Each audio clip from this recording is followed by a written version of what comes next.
आज हम लोग आपकी कक्षा 11 में पाठ है नागमती वियोग वर्णन और इसके रचयिता हैं मलिक मोहम्मद जायसी।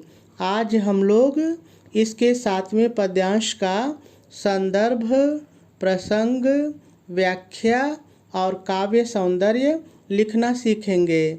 लेकिन सबसे पहले हम लोग हमेशा की तरह इस पद्यांश में जितने भी शब्द आए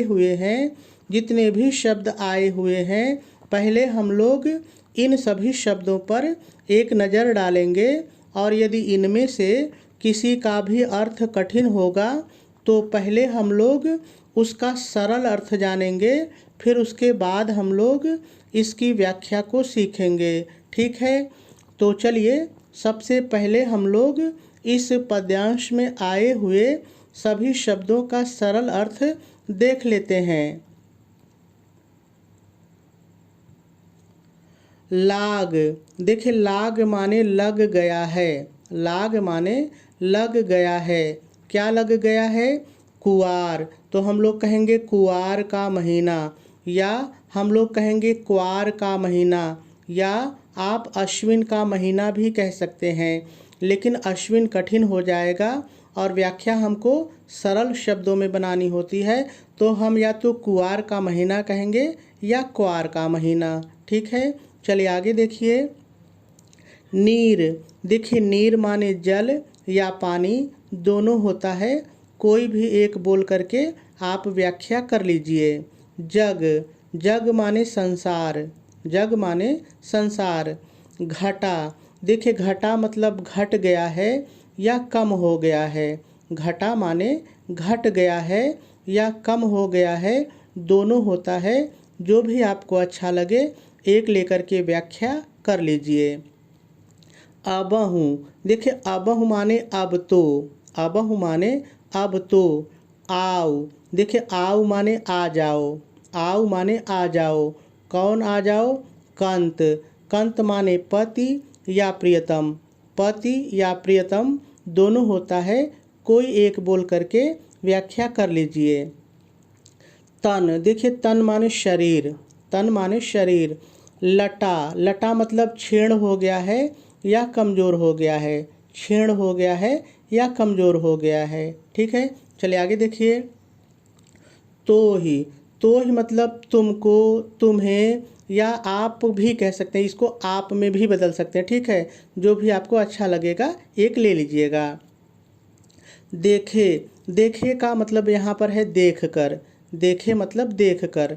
पीयू, पीयू माने भी पति या प्रियतम, पीयू माने भी पति या प्रियतम होता है। कंत माने भी पति या प्रियतम होता है। ठीक है। पलुहै, देखिए पलुहै का मतलब पल्लवित होना यानी हरा भरा होना। देखिए पेड़ के संदर्भ में हम लोग इसको पल्लवित कह सकते हैं, हरा भरा होना कह सकते हैं, लेकिन इसका दूसरा अर्थ यहाँ पर है हष्ट पुष्ट होना, हष्ट पुष्ट होना यानी मजबूत होना। देखिए आगे शब्द देखिए कया, देखिए कया का मतलब काया और काया का मतलब शरीर, काया का मतलब शरीर। उतरा, देखिए यहाँ पर उतरा का मतलब है भूलना, उतर गया है या भूलना। ठीक है। चितु, देखिए चितु माने चित्त या मन, चितु माने चित्त या मन। बहुरी, बहुरी माने फिर, बहुरी माने फिर। ठीक है, फिर या फिर से भी आप कह सकते हैं। करु, करु माने करो, करु माने करो, क्या करो? मया, मया मतलब दया, मया मतलब दया।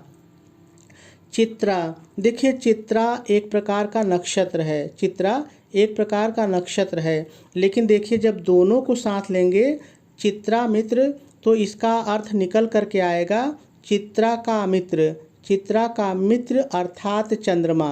और व्याख्या में हमको ऐसे ही बोलना है चित्रा का मित्र या चित्रा नक्षत्र का मित्र अर्थात चंद्रमा। मीन, देखिए मीन जो है एक राशि है। आपको पता है कि 12 राशियां होती हैं, किसी की तुला होती है, किसी की कुंभ, किसी की मेष, किसी की मीन, ऐसे अलग अलग होती है। तो मीन भी एक राशि का नाम है। ठीक है। घर आवा, देखिए घर आवा का मतलब यहाँ पर है घर आ गया। इसका एक अर्थ तो निकल गया है घर आ गया है, लेकिन इसका दूसरा अर्थ है मीन राशि में आ गया है। तो घर का मतलब राशि भी होगा, मीन राशि में आ गया है। ठीक है। पपीहा, तो देखिए पपीहा यानी कि पपीहा एक प्रकार का पक्षी है। ठीक है। पीयू, देखिए पीयू माने प्रियतम, पीयू माने प्रियतम। पुकारत, देखिए पुकारत मतलब पुकारना या रटना, पुकारना या रटना। पावा, पावा मतलब पा गया, पावा मतलब पा गया। उआ, देखिए उआ का मतलब होता है उदित होना, निकलना। आप कहते हैं ना कि सूर्य उआ, सूर्य उदित हो गया, सूर्य निकल गया, तो इसका उआ का मतलब निकलना, उदित होना। लेकिन क्या उदित होना? अगस्त। तो अगस्त एक प्रकार का तारा है, तारे का नाम है, तो हमको ऐसे ही बोलना है। ठीक है, अगस्त ही बोलना है, एक तारे का नाम है।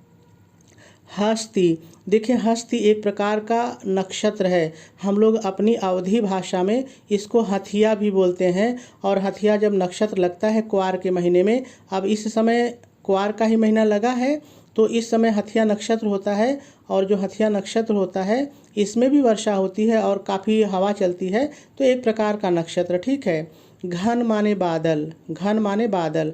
गाजा, गाजा मतलब गरज रहे हैं, गाजा मतलब गरज रहे हैं। तुरय, देखिए तुरय का मतलब होता है घोड़ा, तुरय माने घोड़ा। पलान चढ़े, देखिए पलान चढ़े का मतलब है जीन कस लिए हैं, जीन कस लिए हैं। आप जरा सा समझिए पलानी का मतलब, जीन का मतलब।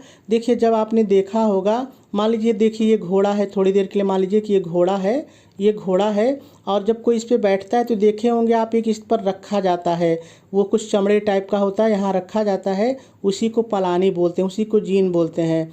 तो जब घुड़सवार बैठना होता है, चलना होता है, तो अपनी पलानी कसते हैं, अपना जो है जीन इस पर रख करके कसते हैं, तो उसी के लिए है पलानी माने जीन, चढ़े माने कसना। ठीक है। रण, देखिए रण माने रण, और रण का मतलब युद्ध, तो रण माने युद्ध। राजा सरल है, कोई दिक्कत नहीं है। स्वाति, देखिए स्वाति एक प्रकार का नक्षत्र है, आपको पता है। और एक यहाँ पे जो लाइन है इसके संदर्भ में एक दोहा आपने पढ़ा होगा कि कदली सीप भुजंग मुख, स्वाति एक गुण तीन, जैसी संगत बैठिए वैसे ही फल दीन। तो यहाँ पर देखिए कुछ ऐसी ही बात आई है, आपको व्याख्या में पता चलेगी। बूंद सरल है, कोई दिक्कत नहीं है। चातक एक पक्षी है, आपको पता है, इसी को पपीहा भी बोलते हैं, पीऊ पीऊ करता है। और जब स्वाति नक्षत्र आता है तो इसी का पानी पीता है, ये दूसरे नक्षत्र का पानी नहीं पीता है। और स्वाति नक्षत्र में भी जो पानी नीचे ज़मीन पर गिर जाएगा उसको नहीं पिएगा, ये अपना चोंच फैला लेता है, और जितनी स्वाति नक्षत्र की बूंद इसके चोंच में पड़ती है वही पानी पीता है, ऐसा माना जाता है। ठीक है। मुख परे, मुख परे वही मुंह में पड़ना, मुख में पड़ना, मुंह में पड़ना। ठीक है। समुद्र, देखिए समुद्र मतलब समुद्र, सागर, समुद्र। सीप, आप जानते हैं सीप में ही मोती बनता है, तो सीप एक जलीय जीव है, जल में रहने वाला जीव है, तो हमको सीप ही कहना, कोई दिक्कत नहीं है। मोती सरल है। सब मतलब सभी। भरे मतलब भर गए हैं, भरे मतलब भर गए हैं। यहाँ पर थोड़ा सा समझ लीजिए, जो मैंने दोहा बताया था, तो इस लाइन में देखिए कवि ये कह रहे हैं नागमती के शब्दों में कि स्वाति बूंद की पानी की जो नक्षत्र है वो चातक के मुंह में पड़ गई है, और जो समुद्र में जितने भी सीप थे उनमें भी स्वाति नक्षत्र की जब बूंद पड़ी तो सब जो बूंद है वो मोती बन गए। ठीक है, व्याख्या में और अच्छे से समझ में आ जाएगा। सरोवर, देखिए सरोवर माने सरोवर, तालाब, सरोवर। ठीक है। संवरी, देखिए संवरी का मतलब होता है स्मरण करना, याद करना, स्मरण करना, याद करना। ठीक है। हंस एक पक्षी है, आपको पता है, तो हंस ऐसे ही बोलना है।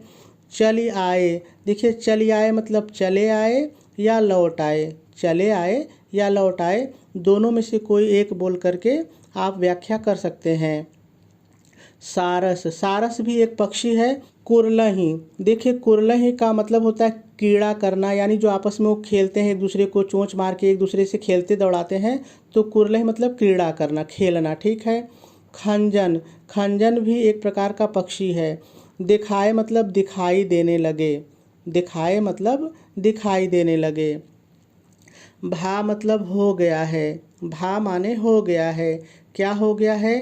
परगास। परगास माने प्रकाश, परगास माने प्रकाश। बांस आप जानते हैं, बांस सरल है, वन माने जंगल। तो देखिए बांस वन मतलब बांस के जंगल, तो आप बांस के जंगल भी कह सकते हैं या केवल बांस ही कह के व्याख्या कर लेंगे तब भी कोई दिक्कत नहीं है।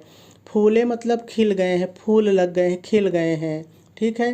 कंत माने पति या प्रियतम, सबसे पहली लाइन में भी आया था। तो कंत माने पति या प्रियतम। न माने नहीं। फिरे, देखिए फिरे मतलब वापस आए, फिरे मतलब वापस आए। विदेश ही मतलब विदेश से, विदेश ही मतलब विदेश से। भूले मतलब भूल गए, भूले मतलब भूल गए।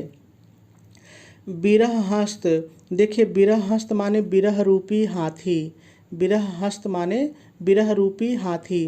तन मतलब शरीर, तन माने शरीर। सालय मतलब कष्ट देना, सालय माने कष्ट देना। घाय मतलब घायल, करे मतलब करना। तो जब दोनों को एक साथ बोलेंगे घाय करे तो हो जाएगा घायल करना। ठीक है। चित, चित माने चित्त या मन, चित माने चित्त या मन। चूर सरल है, आप चूर चूर कह सकते हैं कि मन को चूर चूर करना, चित्त को चूर चूर करना, तो सरल है। बेग माने शीघ्र या जल्दी, बेग माने शीघ्र या जल्दी। आय मतलब आ जाओ, आय मतलब आ जाओ। पीयू कई बार आ चुका है, प्रियतम। ठीक है, प्रियतम कह लीजिए। बाजहूँ, देखिए बाजहूँ अवधी भाषा में ना इसको झगड़ा करना कहते हैं, लड़ना कहते हैं, युद्ध करना कहते हैं ना कि उनसे बाज गए थे तो लड़ गए थे। तो यहाँ पर बाज है मतलब लड़ना या युद्ध करना। भिड़ जाना, भिड़ जाना भी आप कह सकते हैं। गाजहू, गाजहू माने गरजना, गाजहू माने गरजना। होय मतलब होकर, होय मतलब होकर। ठीक है। क्या होकर? सदूर, सदूर माने सिंह या शेर, सिंह या शेर। तो देखिए सभी शब्दों का सरल अर्थ हम लोगों ने देख लिया।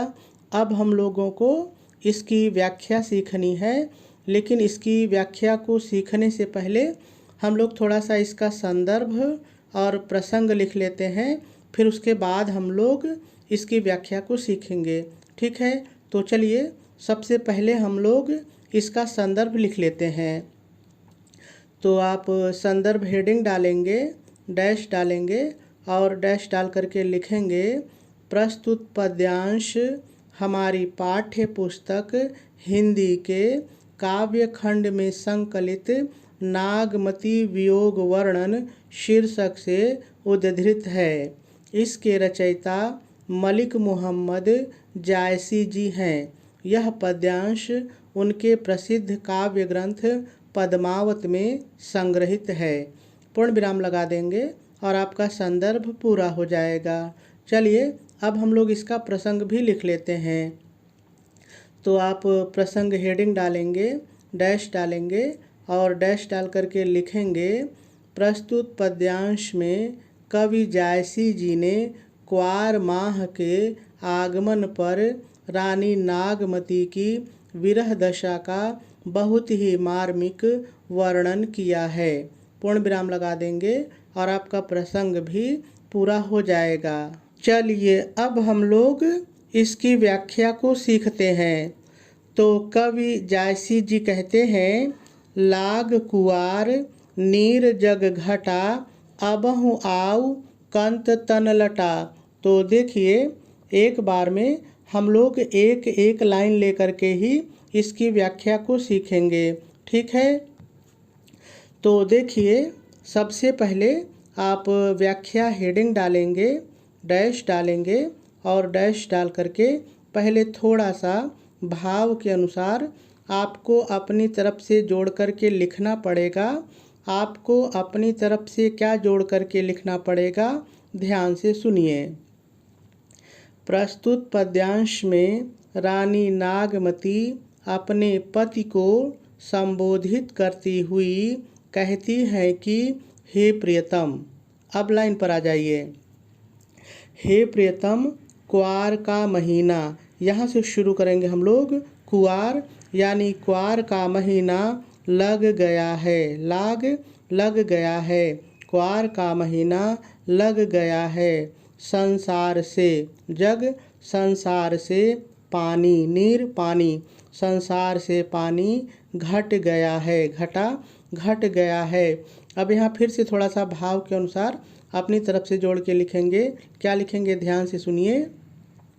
अर्थात जो रास्ते पानी के कारण बंद थे अब खुल गए हैं।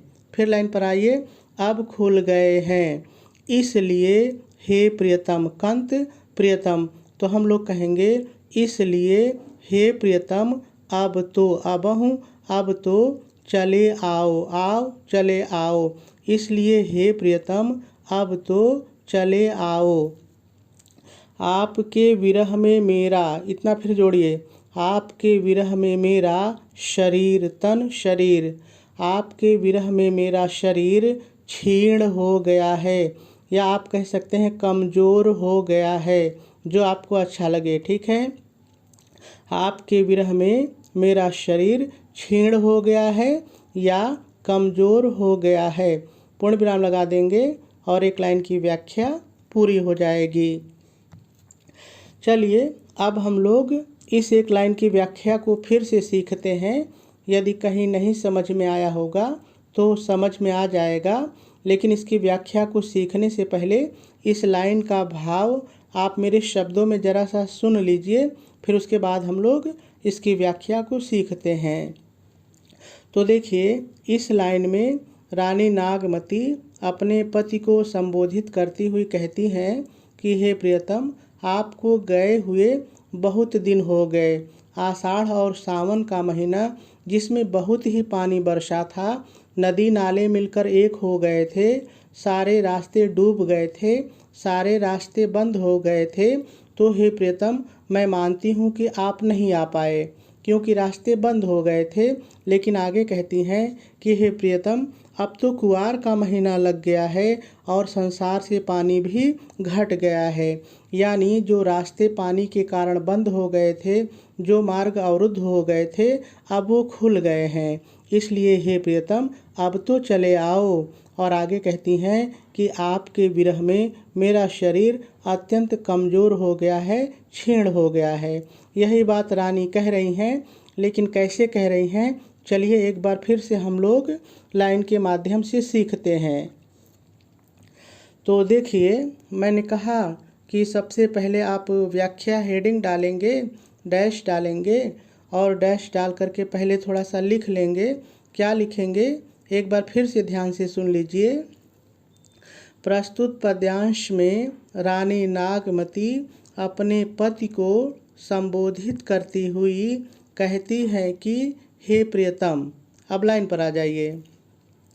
हे प्रियतम, कुआर का महीना लग गया है, संसार से पानी घट गया है। मैंने कहा था फिर थोड़ा सा भाव के अनुसार जोड़ेंगे। क्या जोड़ेंगे, एक बार फिर से सुन लीजिए। संसार से पानी घट गया है, अर्थात जो रास्ते पानी के कारण बंद थे अब खुल गए हैं। फिर लाइन पर आइए। इसलिए हे प्रियतम, इसलिए हे प्रियतम अब तो चले आओ। आपके विरह में मेरा, मैंने कहा था इतना फिर जोड़िए, आपके विरह में मेरा शरीर क्षीण हो गया है। पूर्ण विराम लगा देंगे और एक लाइन की व्याख्या पूरी हो जाएगी। चलिए आगे देखते हैं। आगे कवि कहते हैं, तो ही देखे पीऊ पलुह कया, उतरा चीतु बहुर करुमया। बहुत ही सरल लाइन है। अब आगे रानी नागमती कहती हैं कि हे प्रियतम, पीऊ हे प्रियतम, तुझे या आपको, जैसा आपको अच्छा लगे, आपको देख कर, देख कर, हे प्रियतम आपको देख कर मेरा शरीर, कया शरीर, मेरा शरीर फिर से पल्लवित हो जाएगा। पलुह पल्लवित हो जाएगा, अर्थात हष्ट पुष्ट हो जाएगा। ये भी आपको लिखना है, पल्लवित हो जाएगा अर्थात हष्ट पुष्ट हो जाएगा। चलिए आगे देखिए। हे प्रियतम, मैं आपके चित्त से, हे प्रियतम मैं आपके चित्त से उतर गई हूँ, उतर गई हूँ। हे प्रियतम, मैं आपके चित्त से उतर गई हूँ, अर्थात आपने मुझे भुला दिया है, अर्थात आपने मुझे भुला दिया है, किंतु फिर से, बहुरी फिर से, किंतु फिर से मुझ पर दया, माया मतलब दया, मुझ पर दया करके, करके, किंतु फिर से मुझ पर दया करके वापस चले आओ और मुझे अपने हृदय से लगा लो। इतना वाक्य को पूरा करने के लिए आपको अपने से बोलना है। फिर से सुनिए क्या बोलना है। हे प्रियतम फिर से, किंतु हे प्रियतम फिर से मुझ पर दया करके लौट आओ और मुझे अपने हृदय से लगा लो। पूर्ण विराम लगाएंगे और इस एक लाइन की व्याख्या भी पूरी हो जाएगी। चलिए इस एक लाइन की व्याख्या को फिर से सीखते हैं, लेकिन पहले इसका भाव आप मेरे शब्दों में समझ लीजिए। देखिए इस लाइन में रानी नागमती कहती हैं, देखिए यहाँ पर हम लोगों ने बताया था कि रानी कहती हैं कि आपके विरह में मेरा शरीर अत्यंत कमज़ोर हो गया है। अब आगे कहती हैं कि हे प्रियतम आप जब फिर से आएंगे तो मैं जब आपको फिर से देखूंगी तो मेरा जो शरीर क्षीण हो गया है, कमज़ोर हो गया है, वो फिर से पल्लवित हो जाएगा, यानी फिर से हष्ट पुष्ट मजबूत हो जाएगा और फिर से वो सुंदर बन जाएगा। आगे रानी कहती हैं कि हे प्रियतम मैं जानती हूँ कि मैं आपके चित्त से उतर गई हूँ, अर्थात आपने मुझे भुला दिया है। लेकिन वो कहती हैं कि लेकिन हे प्रियतम फिर से मुझ पर दया करो और वापस आकर के मुझे अपने गले से लगा लो। देखिए आप ऐसे भी बोल करके लिख करके व्याख्या लिख सकते हैं, लेकिन चलिए लाइन के माध्यम से फिर से देखते हैं। बहुत ही सरल है, बस आपको आगे पीछे शब्द करके कैसे वाक्य बनाना है यही सीखना है। ठीक है, चलिए देखते हैं। तो एक चीज़ और देखिए, जो मैं बार बार कहता हूँ कि रानी नागमती कहती हैं, रानी नागमती कहती हैं, तो ये आपको बार बार नहीं लिखना है। ऐसा बोलने से मेरा वाक्य बन जाता है, इसलिए मैं कहता हूँ। लेकिन आपको जहाँ लगे कि इसकी ज़रूरत है, हमको लिखना चाहिए, तो वहाँ लिख भी सकते हैं, कोई दिक्कत नहीं है। ठीक है, तो फिर से देखिए दूसरी लाइन को। तो रानी नागमती कहती हैं कि अब लिखना कहाँ से सुनिए। हे प्रियतम, प्यू हे प्रियतम तुझे या आपको, हे प्रियतम तुझे देखकर या तुम्हें देखकर मेरा शरीर फिर से पल्लवित हो जाएगा, अर्थात हष्ट पुष्ट हो जाएगा। हे प्रियतम मैं तुम्हारे चित्त से उतर गई हूँ, अर्थात तुमने मुझे भुला दिया है, किंतु फिर से, बहुर फिर से, किंतु फिर से मुझ पर दया करके वापस चले आओ और मुझे अपने हृदय से लगा लो। पूर्ण विराम लगाएंगे और इस लाइन की व्याख्या भी पूरी हो जाएगी। चलिए आगे देखते हैं। आगे रानी कहती हैं, चित्रा मित्र मीन घर आवा, पपिहा पीऊ पुकारत पावा। बहुत ही सरल लाइन है, देखिए। अब रानी नागमती कहती हैं कि हे प्रियतम, देखिए हे प्रियतम आप कहीं भी जोड़ सकते हैं जहां आपको वाक्य बनाना है। ठीक है, तो रानी नागमती कहती हैं कि हे प्रियतम अब तो चित्रा नक्षत्र का मित्र, चित्रा नक्षत्र का मित्र चंद्रमा, ऐसे ही बोलना आपको। हे प्रियतम अब तो चित्रा नक्षत्र का मित्र चंद्रमा भी मीन राशि में आ गया है। मीन घर माने मीन राशि में, आवा मतलब आ गया है, मीन राशि में आ गया है। पपीहा भी पीऊ पीऊ पुकारते पुकारते या रटते रटते भी आप कह सकते हैं। पपीहा भी पीऊ पीऊ पुकारते पुकारते अपने प्रियतम मेघ को, ये लिखना है, अपने प्रियतम मेघ को पा गया है, पावा पा गया है। पूर्ण विराम लगाएंगे और इस लाइन की व्याख्या भी पूरी हो जाएगी। चलिए इस लाइन की व्याख्या को एक बार फिर से देखिए, लेकिन पहले इसका भाव मेरे शब्दों में ज़रा सा समझ लीजिए। देखिए अब इस लाइन में रानी नागमती कहती हैं कि हे प्रियतम जो चित्रा नक्षत्र का मित्र चंद्रमा होता है वो भी मीन राशि में आ गया है, यानी अपने घर आ गया है। और जो पपीहा पक्षी रात दिन अपने प्रियतम मेघ को पीऊ पीऊ करके पुकारा करता था, वो अपने प्रियतम मेघ को भी पा गया है, यानी सब अपने अपने घर लौटा रहे हैं, इसलिए हे प्रियतम तुम भी लौटाओ। भाव यही है, लेकिन लाइन कितना कहती है चलिए एक बार फिर से देखते हैं। तो रानी नागमती कहती हैं कि हे प्रियतम, चित्रा नक्षत्र का मित्र चंद्रमा भी मीन राशि में आ गया है। पपीहा भी पीऊ पीऊ पीऊ रटते रटते पुकारते पुकारते अपने प्रियतम मेघ को पा गया है। पूर्ण विराम लगाएंगे और इस लाइन की व्याख्या पूरी हो जाएगी। चलिए आगे देखते हैं। अब आगे रानी नागमती कहती हैं, उआ अगस्त हस्ति घन गाजा तुरय पलान चढ़े रन राजा। बहुत ही सरल लाइन है। अब इसमें भी रानी नागमती कहती हैं, अगस्त तारा, तारे का नाम है, तो अगस्त तारा उदित हो गया है। उआ उदित हो गया है या निकल आया है, आप ऐसे भी बोल सकते हैं। अगस्त तारा उदित हो गया है। हस्ति नक्षत्र के, हस्ति एक प्रकार का नक्षत्र है, तो हम लोग बोलेंगे हस्ति नक्षत्र के बादल, घन माने बादल, हस्ति नक्षत्र का बादल गरज रहा है। गाजा गरज रहा है, हस्ति नक्षत्र का बादल गरज रहा है। राजा भी युद्ध की तैयारी के लिए, राजा भी युद्ध, रन माने युद्ध, राजा भी युद्ध की तैयारी के लिए अपने घोड़ों पर, तुरय माने घोड़ा, राजा भी युद्ध करने के लिए अपने घोड़े पर जीन को कस रहे हैं। पलान माने जीन, चढ़े मतलब कस रहे हैं, पलानी को कस रहे हैं या जीन को कस रहे हैं, दोनों बोल सकते हैं। ठीक है, अगर आपको जीन कठिन लगे तो पलानी ही बोल लीजिए, कोई दिक्कत नहीं है। फिर से इस लाइन को देखिए, लेकिन पहले इसका भाव मेरे शब्दों में समझिए। देखिए इस लाइन में रानी नागमती कहती हैं कि हे प्रियतम, अब तो अगस्त तारा भी निकल आया है, उदित हो गया है, और जो हस्ति नक्षत्र है उसके बादल गरज रहे हैं, और जो राजा लोग हैं वो युद्ध करने के लिए अपने घोड़े पर अपनी पलानी, अपनी जीन कस रहे हैं, इसलिए हे प्रियतम अब तो लौटाओ। यानी प्रत्येक लाइन में यही भाव है कि वो अपने प्रियतम को कहती हैं कि ये चीज़ें हो गई, ये चीज़ें हो गई, तो अब तो लौटाओ। ठीक है, तो चलिए एक बार फिर से देखते हैं कि लाइन क्या कहती है।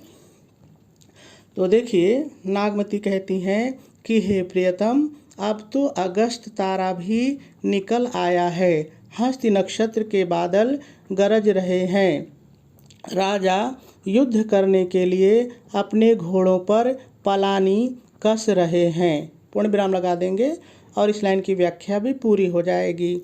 चलिए आगे देखते हैं। आगे कवि कहते हैं, स्वाति बूंद चातक मुख परे समुद्र सीप मोती सब भरे। बहुत ही सरल लाइन है। देखिए अब इसमें रानी नागमती अपने प्रियतम को संबोधित करती हुई कहती हैं कि हे प्रियतम, स्वाति नक्षत्र के पानी की बूंद, स्वाति नक्षत्र के पानी की बूंद चातक पक्षी के मुख में पड़ गई है या गिर गई है। ठीक है, जो आपको अच्छा लगे।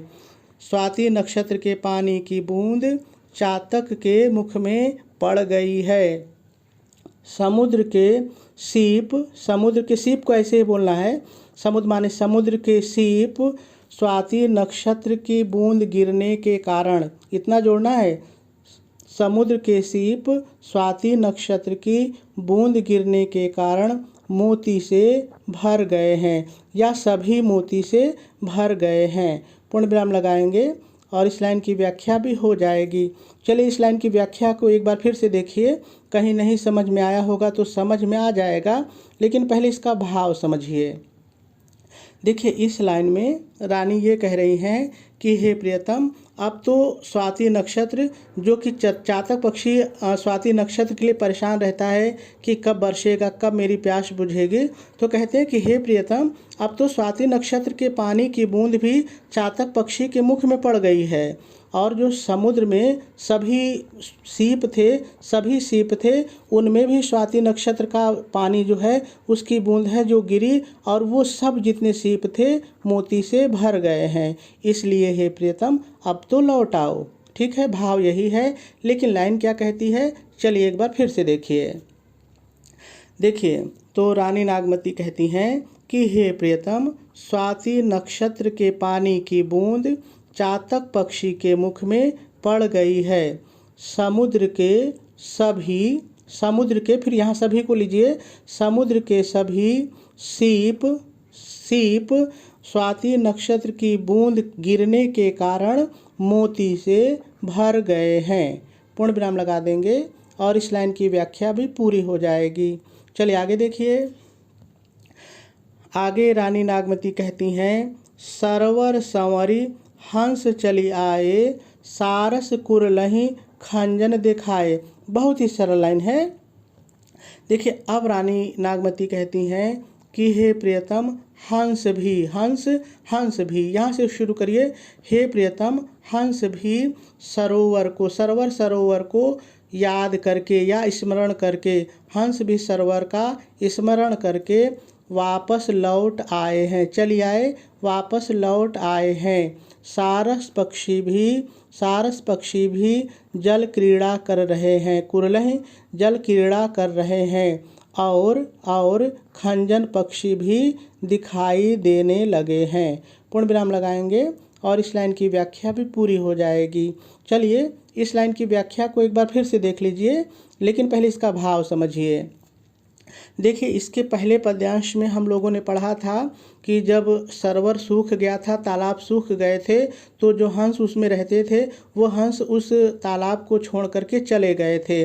तो अब रानी नागमती क्या कहती हैं कि हे प्रियतम, वो हंस जो तालाब को छोड़ करके चले गए थे, अब उसका स्मरण करके फिर से लौट आए हैं। सारस पक्षी पानी में जल क्रीड़ा कर रहे हैं, खेल रहे हैं, और खंजन पक्षी भी दिखाई देने लगे हैं। तो कहती हैं इसलिए हे प्रियतम, अब तो लौट आओ। भाव यही है, लेकिन लाइन क्या कहती है फिर से देखिए।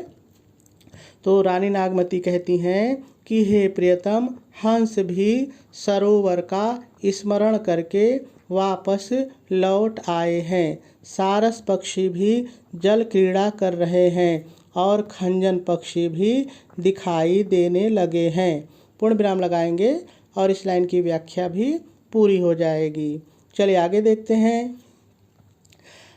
आगे कवि नागमती के शब्दों में कहते हैं, भा परगास बांस बन फूले, कंत ना फिरे विदेश ही भूले। मैं बार बार कहता हूँ कि सरल है तो सरल है। अब देखिए इसमें क्या रानी नागमती कहती हैं कि हे प्रियतम, आप चाहे तो हर जगह जोड़ सकते हैं। हे प्रियतम प्रकाश, परगास प्रकाश, हे प्रियतम प्रकाश हो गया है, भा हो गया है, हे प्रियतम प्रकाश हो गया है। बांस के वन, बांस के जंगल या बांस के वृक्ष, चाहे जो कह लीजिए, तो वन है तो मैं जंगल ही कह लेता हूँ। बांस के वन भी फूल गए हैं, अर्थात बांस के वन में भी फूल खिल गए हैं। ऐसे बोलिए, बांस के वन में भी फूल खिल गए हैं। किंतु प्रियतम, कंत माने प्रियतम, किंतु प्रियतम वापस फिरे वापस नहीं आए, किंतु प्रियतम वापस नहीं आए। ऐसा प्रतीत होता है जैसे, जोड़ लीजिए, ऐसा प्रतीत होता है जैसे वह विदेश में जाकर मुझे भूल गए हैं, मुझे भूल गए हैं। चलिए फिर से एक बार देखते हैं, लेकिन पहले इस लाइन का भाव समझिए। देखिए, इसमें भी रानी नागमती यही कह रही हैं कि हे प्रियतम, अब तो प्रकाश हो गया है, और जो बांस के वन थे, जो बांस के वृक्ष थे, उनमें भी अब फूल खिल गए हैं, लेकिन हे प्रियतम आप वापस नहीं आए। ऐसा प्रतीत होता है जैसे आप विदेश में जाकर के मुझे भूल गए हैं। और इस लाइन की व्याख्या भी पूरी हो जाएगी। चलिए, लेकिन लाइन के माध्यम से एक बार फिर से देखिए। तो रानी नागमती कहती हैं कि हे प्रियतम प्रकाश हो गया है, बांस के वनों में भी फूल खिल गए हैं, किंतु हे प्रियतम आप वापस नहीं आए। ऐसा प्रतीत होता है जैसे आप विदेश में जाकर मुझे भूल गए हैं। पूर्ण विराम लगा देंगे और इस लाइन की व्याख्या भी पूरी हो जाएगी। चलिए आगे देखते हैं। आगे कवि कहते हैं बिरह हस्त तन सालय घाय करे चितचूर बेगी आय प्यू बाजहूँ गाजहूँ होए सदूर। बहुत ही सरल लाइन है और बहुत ही प्यारा दोहा है। देखिए इस दोहे में रानी नागमती कहती हैं कि हे प्रियतम, लाइन पर आ जाइए। हे प्रियतम बिरह रूपी हाथी, हस्त माने हाथी, बिरह रूपी हाथी मेरे शरीर को, तन शरीर को, बिरह रूपी हाथी मेरे शरीर को कष्ट दे रहा है, सालय कष्ट दे रहा है। और मेरे मन को, चित, चित माने मन, और जोड़ लीजिए, और मेरे मन को घायल करके, घाय करे, और मेरे मन को घायल करके चूर चूर कर रहा है, चूर चूर कर रहा है। इसलिए हे प्रियतम इस बिरह रूपी हाथी से मेरी रक्षा करने के लिए, इतना अपने जोड़िए, इसलिए हे प्रियतम इस बिरह रूपी हाथी से मेरी रक्षा करने के लिए शीघ्र ही आ जाइए और शेर की तरह, उल्टा कर दिए, होय सुदूर को उल्टा बोलिए, शेर की तरह, सदूर माने शेर, होय मतलब की तरह, और शेर की तरह गरजते हुए, गरजहूँ गाजहूँ गरजते हुए, शेर की तरह गरजते हुए भिड़ जाइए, बाजहूँ भिड़ जाइए या लड़ जाइए। ठीक है, और इसकी भी व्याख्या पूरी हो जाएगी। चलिए दोनों लाइन की व्याख्या को एक बार फिर से देखिए। बहुत ही सरल है। रानी नागमती कहती हैं कि हे प्रियतम यह विरह रूपी हाथी मेरे शरीर को कष्ट दे रहा है और मेरे मन को घायल करके चूर चूर कर रहा है। इस विरह रूपी हाथी से मेरी रक्षा के लिए हे प्रियतम आप शीघ्र ही आ जाइए और शेर की तरह गरजते हुए लड़ जाइए, या मैंने कहा कह दीजिए भिड़ जाइए, पूर्ण विराम लगा देंगे और इसकी भी व्याख्या पूरी हो जाएगी। चलिए अब हम लोग थोड़ा सा इसका काव्य सौंदर्य भी देख लेते हैं। तो देखिए यदि हम लोग इसमें रस की बात करें तो इसमें वियोग श्रृंगार रस है। छंद इसमें चौपाई और दोहा दोनों है, और दोनों को मैंने अलग अलग रंग से लिखा है। चौपाई काले रंग से है और दोहा नीले रंग से। ठीक है, अलंकार इसमें श्लेष है, अनुप्रास है और दृष्टांत है। भाषा इसकी अवधि है। शैली इसकी मसनवी समन्वित गेय प्रबंधात्मक है। गुण इसमें प्रसाद और माधुर्य दोनों है, और शब्द शक्ति भी इसमें लक्षणा और व्यंजना दोनों है।